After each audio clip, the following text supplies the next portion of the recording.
Hey everyone, welcome to the Brand Sisters. I'm Claire. I'm Alexis. And today we are going to talk about what brand DNA is and how it can make you more successful. Oh, cool. That's a really pretty sweater. I feel like Thank you. Thank you very much. Thanks.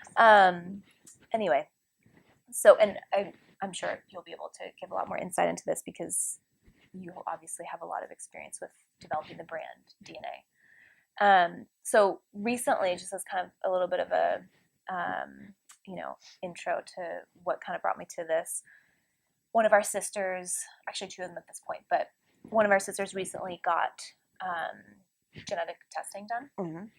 And it was super interesting.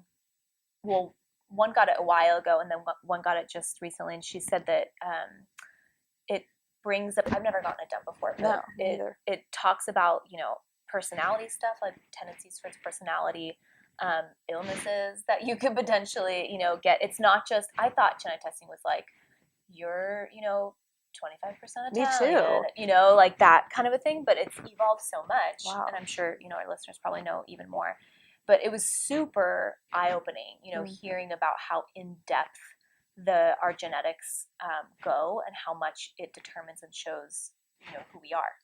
And I was super fascinated to see, like, it even talked about, like, personality weaknesses, and, like, that you have a tendency to have, like, a widow's peak, like, just the most random stuff. Or, and then it was like, you have 50% likelihood that you have a fear of public speaking. Like, really? Yes, like, super, super specific stuff. So it was really interesting to talk to her about it, and I feel like it's maybe their promotions are obviously like really good the last several months because I feel like we know a lot of people now that have gotten it done, and so just hearing a lot of different stuff about it. Anyway, it kind of got me thinking, and this is not an original idea by any means because a lot of brand designers talk about this, but that as a brand and as a business, we have to kind of think of it as like DNA, right? That like who we are as a business and who business is encompasses way more than a business name and logo, right? Yeah. And that like the days of that being enough are long over. Yeah. And especially these days, it is so much about connection and like, what do you need to connect with somebody? You need to like be a real person, right? Like you need to there needs to be substance. So we talk a lot about that with our clients, right? That there needs to be humanity behind what you're doing. And obviously there's a difference between a personal brand and, a professional brand. And obviously those can, there can be overlap there, but it goes for either, right? That there needs to be really detailed development, understanding, who the brand is, what makes it tick, strengths, weaknesses, the kind of people that it's going to resonate with and connect with, the kind of people it's going to attract, etc. So there's just so much that goes into it. Mm-hmm. And I just loved kind of making that connection and kind of seeing where, and I think a lot of businesses are like, okay, what does that entail, right? Where does that come through? And I think ultimately your brand DNA should come through everything, right? But there's two areas, the digital world and then the real world, right? Mm-hmm. And if you have like a brick and mortar, if you have like a physical business, then, your signage, your business cards, your pamphlets, all that kind of stuff.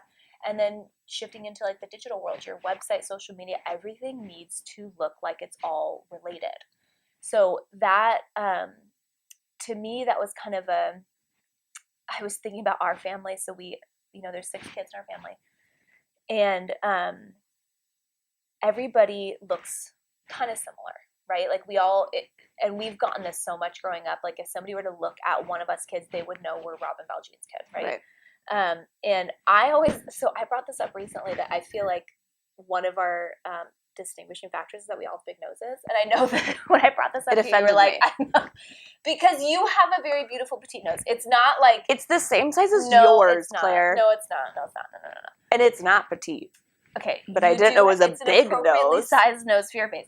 You have definitely the best nose. Mm-hmm. But for the most part, coming from Italian genes, like we have large noses. So I think that's one of the things that kind of sets us apart. But even though like half of the kids look a little more like my mom, the other half look a little more like my dad, but regardless, right? Yes. Like I'm sure you've gotten that too. Like, and so we talked a lot, or kind of brainstormed a lot about this reality of that your brand should function like a family, right? Yeah. Not like one individual, but like a family.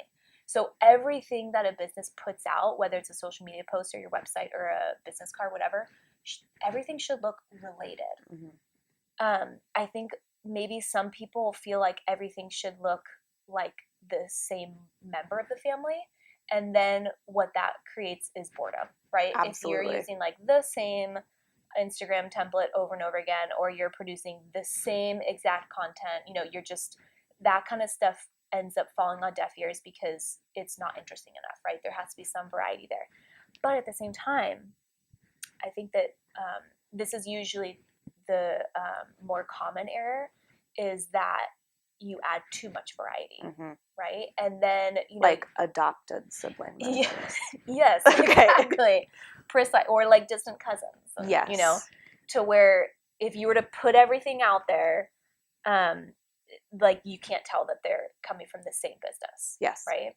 So we talk a lot about that with clients, because I think especially if you're running your own business, like you almost get bored with the same content, right? Or like, oh my gosh, I've used this font like every day now for the last 6 months. Like that, it doesn't matter, like this is your business and there needs to be some timelessness to it, right? So there is kind of a dance of figuring out what should stay consistent and what can be fluid and changing. And I think that you've talked a lot about like recycling content, and like coming up with like a major idea and then kind of breaking that down. What was that podcast that you talked about? Created and cycling content. Yeah, created and cycling content. So you can go ahead and check that out.